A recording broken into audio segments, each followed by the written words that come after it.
Mick Garris, and this is Postmortem. On the slab with us is one of the most influential figures in contemporary horror, Wes Craven, a novelist, screenwriter, producer, and director. Thanks for joining us. My pleasure. You actually didn't see your first movie until relatively late in your life. That's true. I was a senior in college. With the exception of Disney movies, I was raised in a very strict fundamentalist family, church, where going to movies was considered too sinful, except for Disney movies. So I did see all the Disney movies. There'd be maybe one a year or something. You sure you weren't a Mormon?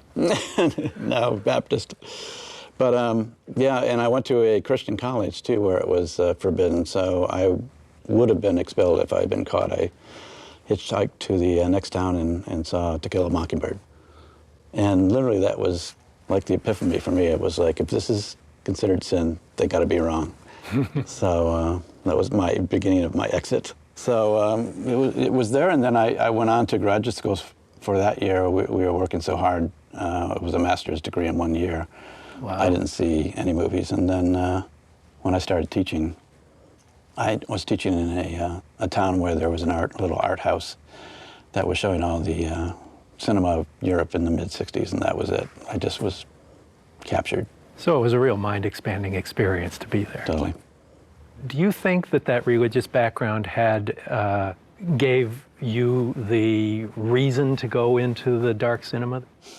Well, you know, it's funny because it was such a pervasive lifestyle, and the mind was manipulated so heavily by all the adults around you.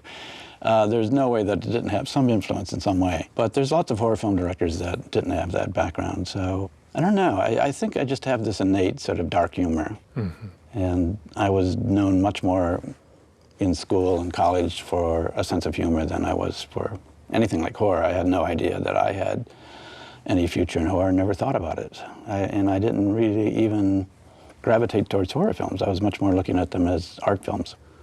So it took me by as much surprise as it did my friends and family, really. So how do you go from teaching humanities and English to syncing up dailies for Sean Cunningham? Well, it's a twisted path. You know, in several times in my life, I've done things without a great deal of planning, but just following an impulse or a passion. And in the course of teaching, I think I taught 5 years, I saw just about every art film and good film. And the 70s were such an amazing period. Incredible. For both European and American filmmaking, that I just wanted to do that. And I had no clue what kind of movies to make. And I just went to New York to learn how to do it. And beyond that, I didn't have a plan. By the way, I looked for an entire summer because after I quit, I had 3 months of pay still. And I didn't find a job. And I had to come back up to that small town in upstate New York where my wife and 2 kids were and say, honey, I didn't get a job and I can't go back to the college. And I actually went to the local high school and got a job teaching English for a year. And at the end of that year, it was like, are you going to stay a high school teacher or are you going to give it one more shot? And I went back to New York. And, you know, in a period of 2 years, I learned how to edit a little bit and was driving a cab. And then I got a job syncing up dailies on a small feature that was produced by Sean Cunningham. At that time, just this guy in a little 2-room office in New York. And by the end of the year that it took to complete that film, Sean and I had become kind of fast friends. So the choice to make your first movie a horror film, Last House on the Left, was that a commercial choice? No, it wasn't even that. He had a relationship with a group of theater owners in Boston. And they occasionally would commission filmmakers, you know, very low-budget filmmakers, to make them movies as their second bill. And so they came to Sean after this film that he and I had worked on together and said, we want you to make something scary for our theater chain. So Sean came to me, he said, listen, the guys in Boston, as he always referred to them, want a scary movie. You want to write something scary? And I said, no, I don't know anything about that. And he says, well, you were raised as a fundamentalist, just pull all the skeletons out of your closet, and sort of laughed at me. So I literally did that. I went to a friend's place out in Long Island for, I think, Labor Day weekend, something like that. I sat in a room and wrote the first script in 2 days. And now that was Last House on the Left. And was that inspired by Bergman? Yes, it was.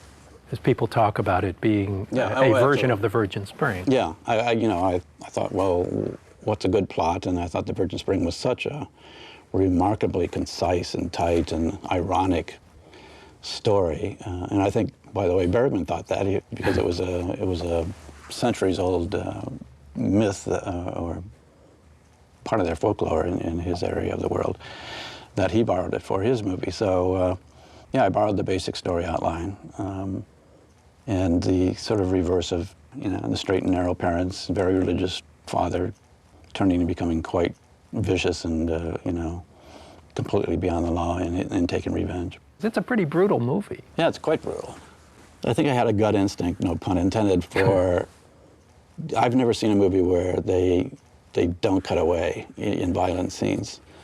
And I had been watching a lot of documentaries on Vietnam especially, but the building I started in, 56 West 45th, was Leacock Pennybaker, the makers of Monterey Pop and Don't Look Back, the Dylan film. Sure. A lot of other documentary people, so a lot of my jobs were working on those kind of films and hanging out with documentary filmmakers. And one of the things they spoke about with great pride was you never turn off the camera and you never look away and you don't interfere. And so that was kind of the impulse I had for Last House is I'll stage these various scenes and I'll do it like it's actually happening, and I'll do it basically like a documentary.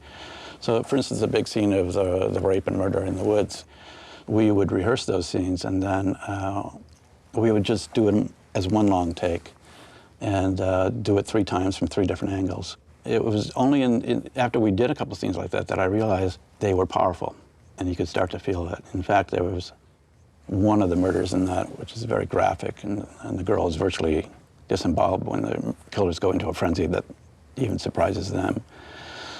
We broke for lunch right after we finished shooting that, and I didn't want to eat. I was sitting on the hood of one of the cars, and I looked over, and nobody else was eating either. And that's when I realized this is going to be very powerful, and you're doing something you didn't even know you were doing, in a way, as far as the power of it went. I just wonder how you prepared your actors for those particularly brutal scenes. What was your process there? It was just try to put yourself in this position, and because I think they played out over such a long period, the scenes, it gave them a chance to get into it, really. But there was also some very interesting factors. David Hess, for instance, who played Krug, was frightening to Sandra Peabody, who I don't know whether she had done any film work at all. She was just a young girl, and David stayed in character the whole time, so Sandra didn't have to act. She was she was always terrified of him. And Lucy Grantham had a background that, let's just say, was very, very tough and very street, and she knew those places. She improvised a great line there where she said to Mary, "There's nobody here. There's just you and me. There's just you. Just look at me. Just you." And that just came out of her own life experience. There was no you have to stay on the script. And by the way, I had no idea what coverage was. I didn't know screen direction. I didn't know anything. So how did you discover the language of telling a story with film? I think I thought of myself, if I were a child, a 5-year-old child in a room, this is how I always looked at it.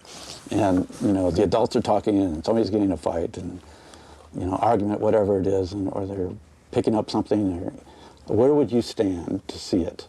And I didn't think beyond that, really. I just thought, where would I want to be to see what, And I think part of it was being a child in a house where my parents fought and separated and divorced, and there was a lot of kind of terrible drama, and I can remember hiding but looking,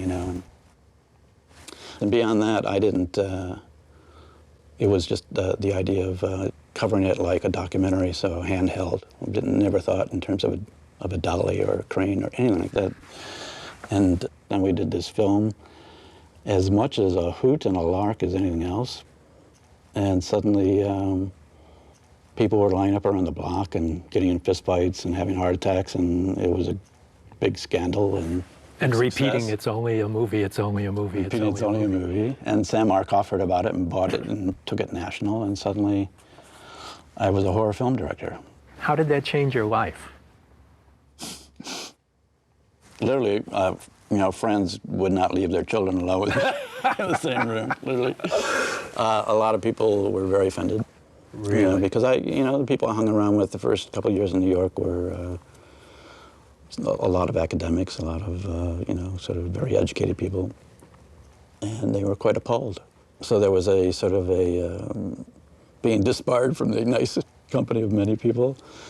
It also changed my life in the sense that, you know, both Sean and I spent the next 2.5 years trying to do different kinds of movies. Saying, we made a scary movie, let's do something about, you know, divorcing fathers and their children. Mm-hmm. I wrote a comedy on American Beauty Contest. I wrote something, an adult version of Hansel and Gretel. I wrote something on Colonel Anthony Herbert, who was court-martialed by the United States Army for reporting American war crimes. You know, things like that. Nothing happened with any of it. Ouch. You know, and I had another friend, Peter Locke was his name, who kept coming to me and saying, you got to do another Last House. And it was the last thing I wanted to do. I didn't want to go back to that dark place again, you know. And finally it came to the fact that I was broke.